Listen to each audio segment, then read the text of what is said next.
नमस्कार मित्रांनो, चला तर आपण पाहूया practice set 10th mathematics second first chapter similarity त्याचं प्रॅक्टिस सेट 1.1 मधलं first example.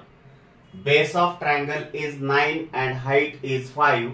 Base of another triangle is 10 and height is 6. Find the ratio of areas of this triangle असं म्हटलेलं आहे. हे उदाहरण कशावर आधारित आहे तुम्हाला माहिती आहे. Ratio of areas of two triangles. मग ratios of areas of two triangles कसा असतो तुम्हाला माहितीच आहे. Ratio of area two triangle is equals to the ratio of product of their bases and corresponding heights. Therefore चला तर मग बघूया आपण. आपल्याला फर्स्ट एक्झाम्पल मध्ये फर्स्ट काय दिलेलं आहे. Base of triangle is 9 and height is 5. म्हणजे फर्स्ट ट्रायंगलचा बेस आणि हाईट दिलेली आहे.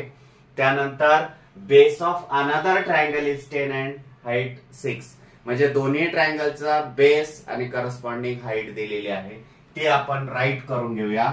गिवन दॅट किंवा लेट म्हणा. Let base height and area are area of first triangle are काय म्हणता येईल. Base B1, height H1 and area A1 respectively असं आपल्याला म्हणता येईल. त्यानंतर सेकंड जो ट्रायंगल आहे त्याचं काय म्हणता येईल. Therefore base height and area of second triangle are किंवा इज म्हटलं तरी चालेल. B2, S2 and A2 respectively.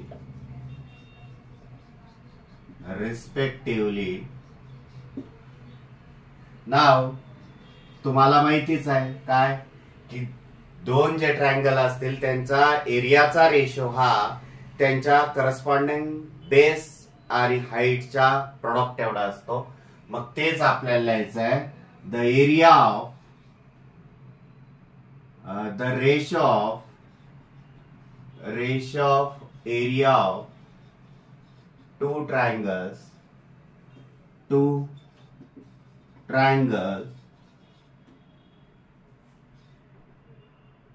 is ratio of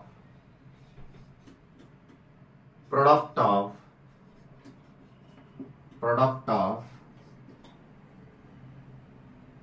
their bases and corresponding heights.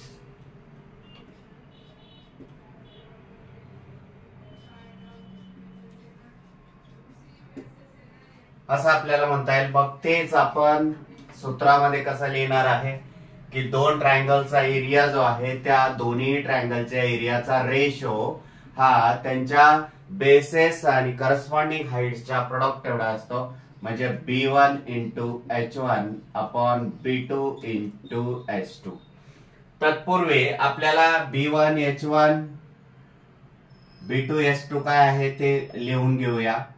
B1 is equal to 9, H1 is equal to 5, B2 is equal to 10 and H2 is equal to 6. B1 H1 हे first ट्रायंगलचे base आणि height आहे आणि B2 S2 हे काय आहेत second ट्रायंगलचे height आणि बेस आहेत. इज इक्वल टू त्याच्या जागी जर व्हॅल्यू पुट केल्या तर 9 into H1 is equal to 5 and B2 is equal to 10 into 6. Radius form मध्ये कन्वर्ट करा. 5 1 जा 5, 5 2 जा 10, 3 2 जा 6, 3 3 जा 9, 3 1 जा 3, 2 2 जा 4. देअरफॉर काय म्हणता येईल. The ratio of the ratio of their areas, the ratio of areas of this triangle is 3:4. Example पाहूया. सेकंड एक्झाम्पल काय आहे प्रॅक्टिस सेट 1.1 मध्ये. In the figure BC perpendicular AB म्हटलेला आहे. BC perpendicular AB and AD perpendicular AB असंही म्हटलेलं आहे. आणि BC is equal to 4, BC is equal to 4, AD is equal to 8 दिलेला आहे. Then find area of triangle ABC and area of triangle ADB असं म्हटलेलं आहे. मग आता हे फाइंड आउट करण्यासाठी तुम्हाला आता काय करावं लागेल बघा. गिवन दॅट आपण प्रथम राईट करून घेऊया. गिवन काय आहे की BC is equal to 4 and AD is equal to 8. हे फिगर मध्ये सुद्धा नमूद करूया आपण. BC is equal to 4, AD is equal to 8. मग ह्या फिगर कडे जर पाहिलं तर आपल्याला असं लक्षात येत आहे या दोन्हीही ट्रायंगल मध्ये जो बेस आहे ना, बेस कॉमन आहे. लक्षात घ्या बघा. Base AB in triangle ABC, base जर एबी म्हटलं तर हाईट बीसी होईल. आणि इन ट्रायंगल एडीबी याच्यामध्ये बेस जर एबी म्हटलं तर हाईट एडी ही येणार आहे. दोघांमध्येही बेस कॉमन आहे म्हणून आपण इथे लिहिणार आहोत in triangle ABC and triangle ADB have same base. आहे की नाही same base.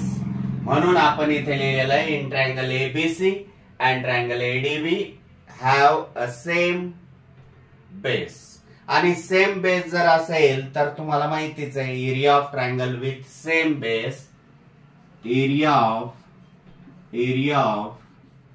triangle with same base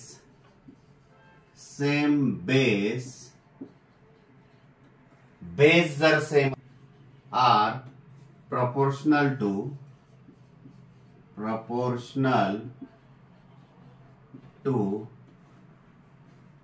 their corresponding heights.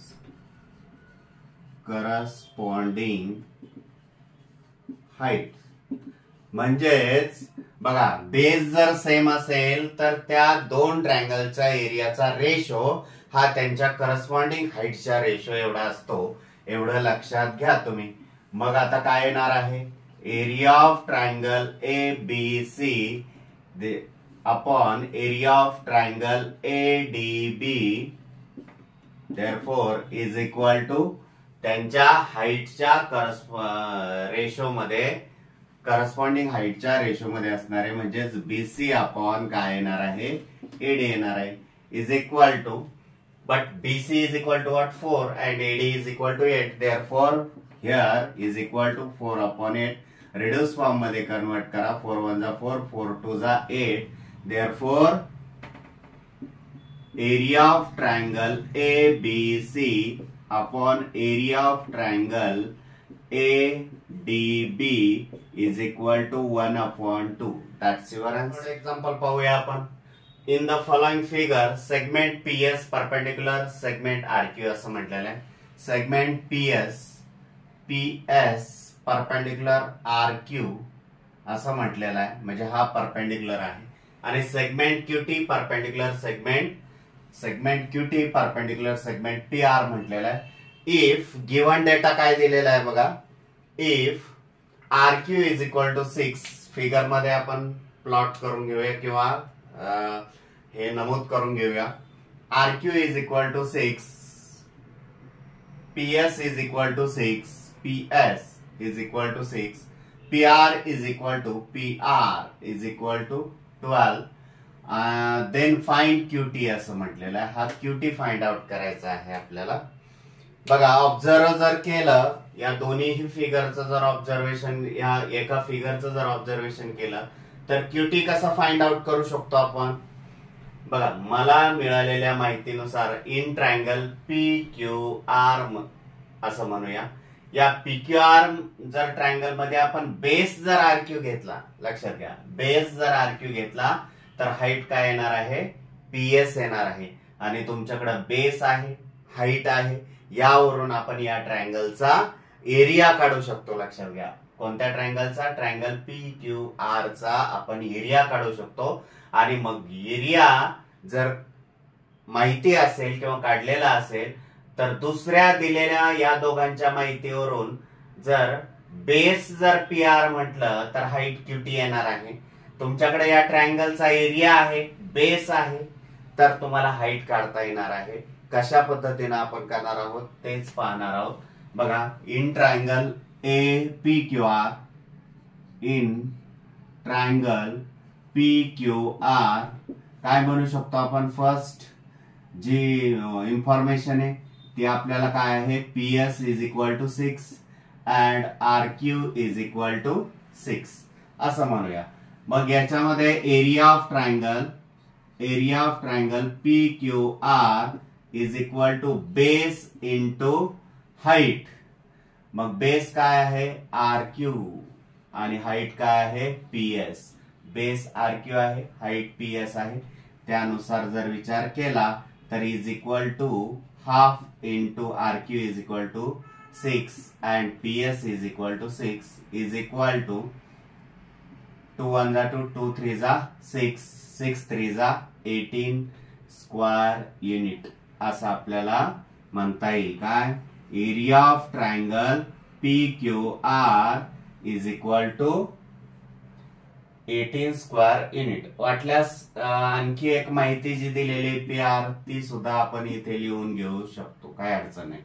मग आता आपल्याला म्हणता येईल आल्सो, त्याचप्रमाणे बघा, लक्षात घ्या, हा बेस जर घेतला पी आर तर हाईट काय येणार आहे, क्यूटी येणार आहे. मग त्यावरून सुद्धा area of triangle, also area of triangle P Q R is equal to half into base P R जर घेतला तर इंटू हाईट काय येणार आहे, क्यूटी. या फॉर्म्युलाने आपण काय काढू शकतो, क्यूटीची व्हॅल्यू काढू शकतो. But area of triangle P Q R is equal to what, 18 substitute करायचे जागी, is equal to half into P R is equal to 12 into cutie.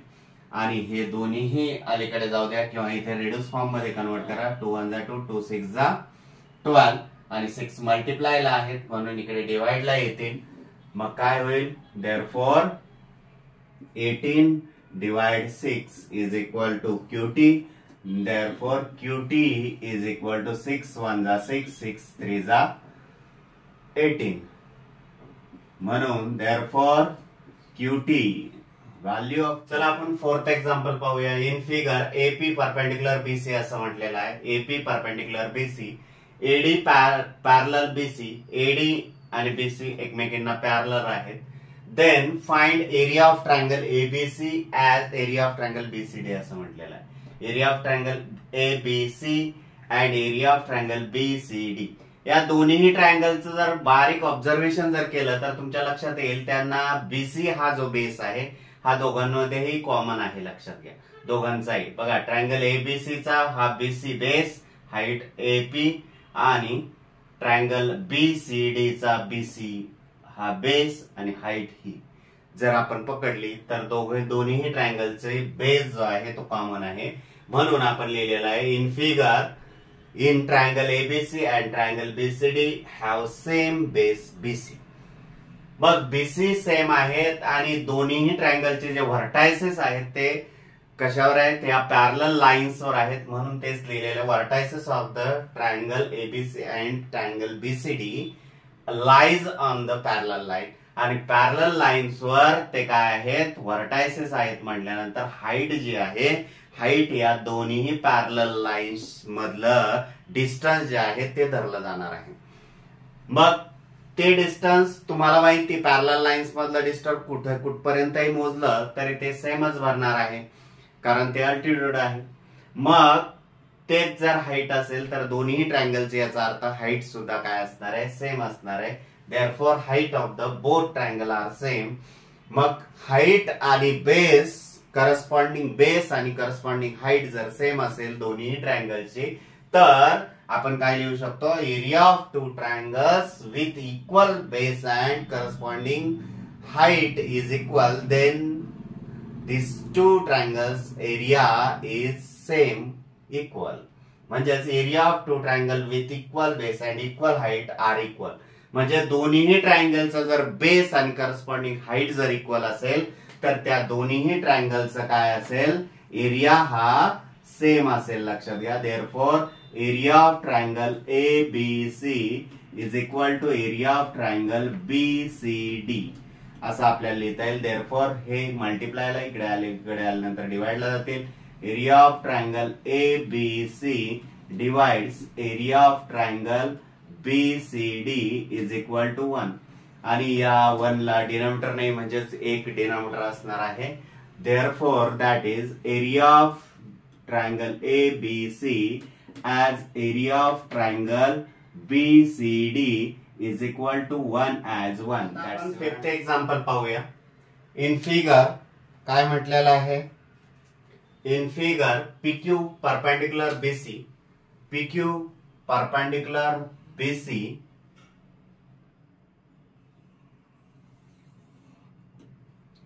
AD perpendicular BC, AD perpendicular BC, then find the following ratios असं म्हटलेलं आहे. First ratio आपण पाहणार आहोत. Area of triangle PQB, कोणता triangle आहे, PQB. बघा हा ट्रायंगल आहे PQB आणि दुसरा ट्रायंगल कोणता आहे, PBC. PBC म्हणजे हा मोठा ट्रायंगल. या दोन्ही ट्रायंगलचं जर आपण बारीक ऑब्झर्वेशन जर केलं तर तुमच्या लक्षात येईल बघा, त्यांची हाईट जी आहे ना ती कॉमन आहे, इक्वल हाईट आहे. आणि इक्वल हाईट जर असेल तर त्या दोन ट्रायंगलचा एरियाचा रेशो जो आहे तो बेसच्या रेशो मध्ये असेल. लक्षात घ्या. इज इक्वल टू, मग काय येईल, बेस पहिला PQBचा बेस काय असेल तर BQ अपॉन PBC चा बेस काय असेल, PBC ट्रायंगलचा base BC. Therefore area of triangle, ratio of area of triangle PQB and area of triangle PBC is equal to ratio of BQ and BC. याच पद्धतीने आपल्याला या तीनही एक्झाम्पलचे तुम्हाला आन्सर्स लिहिता येतील. ते होमवर्क साठी आहेत. धन्यवाद.